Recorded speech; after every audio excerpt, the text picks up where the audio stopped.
आज हम बात करेंगे प्रकार्यवादी सिद्धांतों के अंतर्गत मर्टन के प्रकार्यवाद की।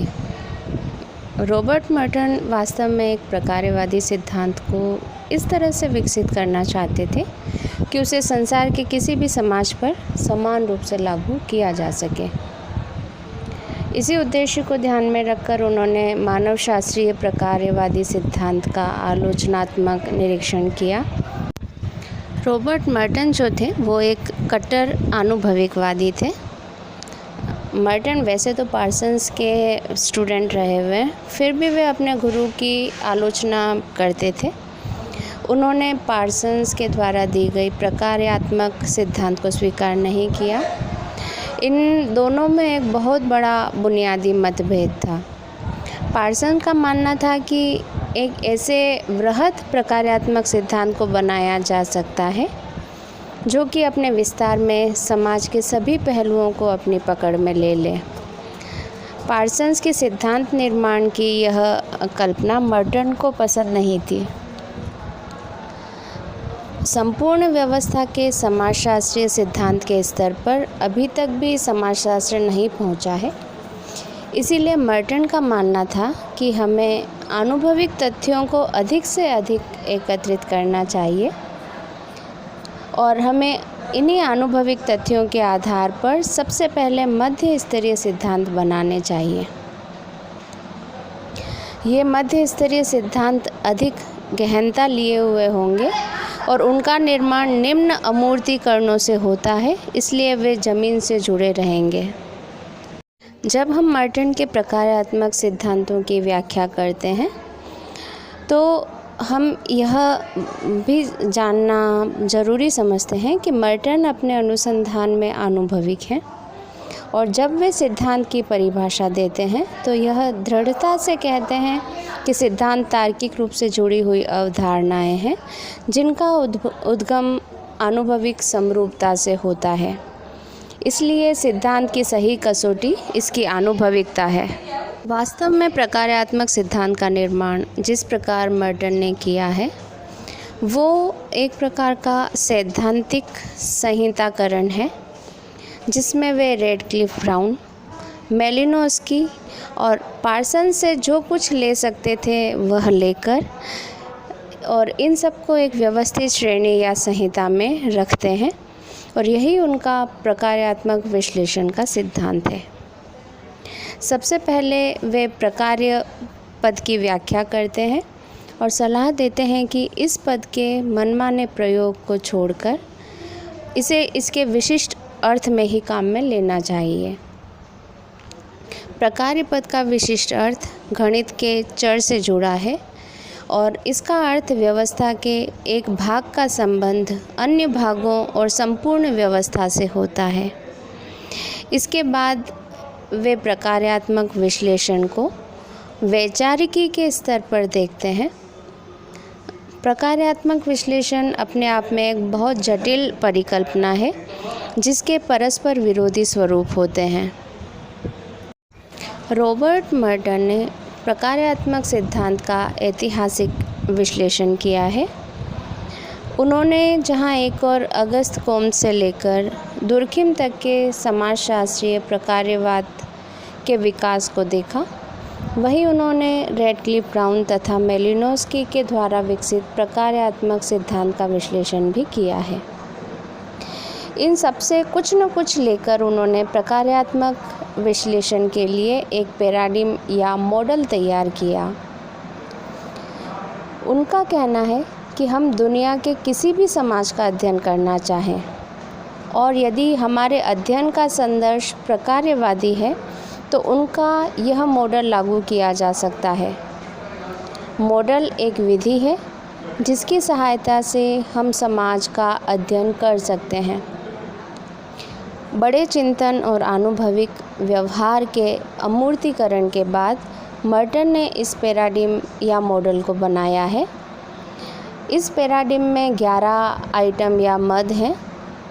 इन मदों को अध्ययन में लागू करके समाज की प्रकार्यात्मक स्थिति का विश्लेषण किया जा सकता है। मर्टन द्वारा दिए गए मॉडल के जो 11 मद या आइटम हैं उनमें सबसे पहला मद है कि वे मद जिनके प्रकारों की पहचान करनी है। यानी अनुसंधानकर्ता के लिए सबसे पहली आवश्यकता यह है कि वह उन आदर्श सामाजिक मदों को पहचाने जिनका वह प्रकार्यात्मक अध्ययन करना चाहता है। जैसे हम भारतीय गांव के अध्ययन करना चाहें तो अनुसंधानकर्ता को यह पक्का करना होगा कि वह गांव के तत्वों, विकास, अर्थव्यवस्था, गरीबी, बेरोजगारी, परिवार और राजनीति आदि में से किन मदों का अध्ययन करना चाहता है। जब ये मद निश्चित हो जाते हैं तब मर्टन का पैराडिम आगे चलता है। मर्टन के इस मॉडल का दूसरा मद जो आता है वह है अध्ययन से संबंधित उद्देश्य और प्रेरणाएं। जब व्यक्ति किसी एक मत को अपने अध्ययन के लिए तय करता है तो उसके सामने जो प्रश्न सबसे पहले उभर कर आता है वह है कि अनुसंधानकर्ता इस मत का अध्ययन क्यों करना चाहता है, इसके पीछे उसका क्या उद्देश्य है, अध्ययन का कारण किस प्रकार इस मत से संबंधित अभिवृत्तियों से जुड़ा हुआ है। इन प्रश्नों का जवाब व्यवस्था के उद्देश्यों को निश्चित करेगा। जैसे यदि राजनीति और अपराध के गठबंधन को अपने अध्ययन का हम विषय बनाते हैं तो इस तरह के अध्ययन में स्वाभाविक रूप से हम यह जानना चाहेंगे कि आखिर हमारे इस अध्ययन करने का कारण क्या है और इससे किस निष्कर्ष पर पहुंचना चाहते हैं। लक्ष्य के प्रति यह चेतना प्रकार्यात्मक विश्लेषण में सहायक होती है।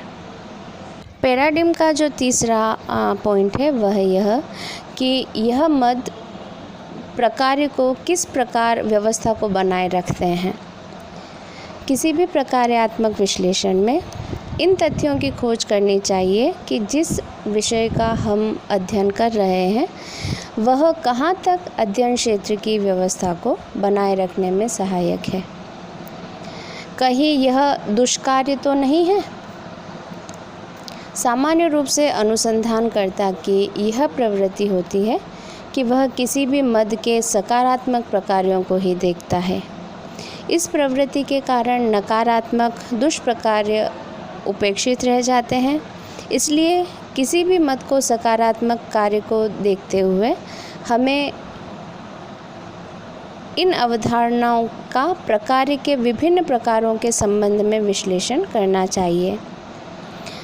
इस तरह के विश्लेषण में कई समस्याएं रहती हैं। कई बार ऐसा होता है कि एक ही मद के एक से अधिक प्रकार्य व्यवस्था के लिए होते हैं।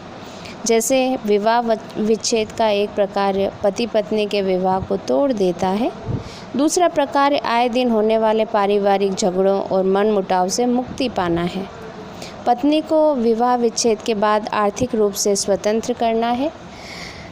यानी जो विवाह विच्छेद है वो बहुत सारे प्रकार्य निभाता है। दूसरा कि प्रकार्य गतिविधि के वे परिणाम हैं जो अपने से संबंधित व्यवस्था के साथ अनुकूलन या तालमेल बिठाते हैं। तीसरा जो दुष्प्रकार्य होता है वह यह कि ये गतिविधियों के वे परिणाम हैं जो अपने से संबंध व्यवस्था के साथ अनुकूलन नहीं करते। दूसरी ओर इस प्रक्रिया के परिणाम व्यवस्था के लिए हानिकारक और विघटनकारी भी होते हैं। मर्टन का मानना है कि कई बार ऐसा भी होता है कि मद के जो जाने पहचाने प्रकार्य होते हैं वे तो मद पूरा नहीं करते, जबकि दूसरी ओर कुछ ऐसे प्रकार्य करते हैं जो व्यवस्था को बनाए रखने में सहायक होते हैं। मर्टन के पैराडिम का जो चौथा मद या आइटम है वह यह कि उन इकाइयों की पहचान जिनके लिए मद प्रकार्यात्मक है। यह मानकर चलना भी गलत होगा कि किसी भी मत के लिए सभी गतिविधियां प्रकार्यात्मक होंगी। सामाजिक व्यवस्था में कई इकाइयां होती हैं, जैसे परिवार की व्यवस्था में पति पत्नी संबंध, माता पिता संतान के संबंध, परिवार और नातेदारी के संबंध, ऐसी बहुत सी इकाइयां होती हैं। कोई भी प्रकार जो एक इकाई के लिए सकारात्मक होता है वही इसी व्यवस्था में अन्य इकाइयों के लिए नकारात्मक भी हो सकता है। जैसे परिवार में पति पत्नी नौकरी धंधा करके परिवार की आय को बढ़ाना चाहते हैं।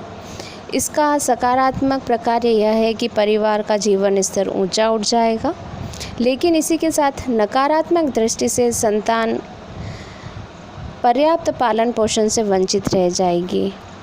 इसलिए प्रकार्यात्मक विश्लेषण में उन इकाइयों की श्रृंखला का भी हमें पता लगाना चाहिए जिनके लिए सकारात्मक प्रकार्य हुए हैं।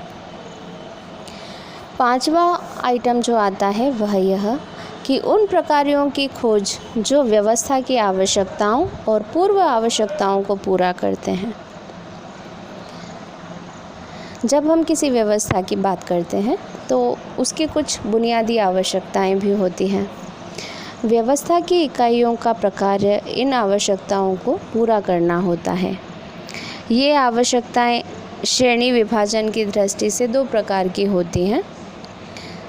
जैसे कुछ आवश्यकताएं सार्वभौमिक होती हैं और कुछ विशिष्ट जो दुनिया के किसी भी व्यवस्था में देखी जा सकती हैं। इसलिए प्रत्येक मत की प्रक्रिया ऐसी होनी चाहिए जो सार्वभौमिक और विशिष्ट दोनों प्रकार की व्यवस्था की आवश्यकताओं को पूरा कर सके। इस प्रकार जब हम प्रकार्यात्मक विश्लेषण करते हैं तो हमें यह देखना चाहिए कि किन इकाइयों या मदों के प्रकार ऐसे हैं जो जैविकीय और जीवित रहने की सभी आवश्यकताओं को पूरा करते हैं।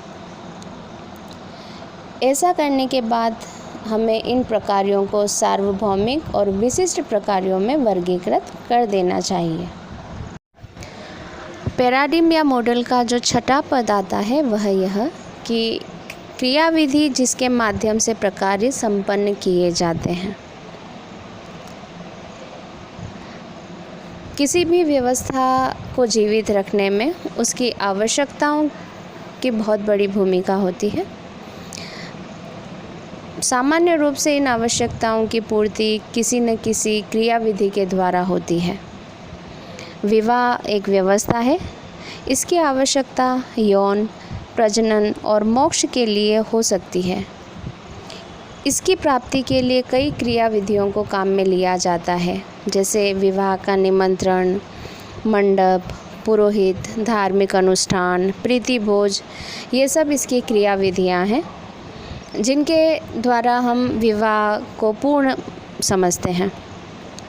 व्यवस्था के विभिन्न मदों की प्रक्रियाओं को जानने के अलावा अनुसंधानकर्ता को इस तथ्य का पता भी लगाना चाहिए कि किन क्रियाविधियों या साधनों के द्वारा यह प्रकार्य पूरे किए जाते हैं। पैराडिम का 7वां पद है प्रकार्यात्मक विकल्पों की अवधारणा। मर्टन का मानना है कि व्यवस्था की कोई भी प्रक्रिया जिसे एक मद पूरा करता है आवश्यक नहीं है, बल्कि प्रकार्यों को करने के कई वैकल्पिक मद भी होते हैं। इन वैकल्पिक मदों की पहचान करनी चाहिए। यदि किसी व्यक्ति का विश्वास ईश्वर में है तो इस आवश्यकता की पूर्ति के लिए उसे वैकल्पिक प्रकार्य प्राप्त होते हैं। वह हिंदू धर्म, इस्लाम या ईसाई धर्म को अपनी आवश्यकता की पूर्ति के लिए अपना सकता है। हिंदू धर्म के प्रकार्य ही उसके लिए आवश्यक नहीं है। आदिम समाजों में ऐसे प्रकार्यात्मक विकल्प नहीं होते थे। आधुनिक औद्योगिक समाजों में किसी भी प्रक्रिया को संपन्न करने के लिए बहुत से विकल्प किसी भी समाज या व्यक्ति के लिए उपलब्ध होते हैं। इससे आगे के पदों के बारे में हम अगले वीडियो में बात करेंगे। आज का वीडियो हम यहीं समाप्त करते हैं।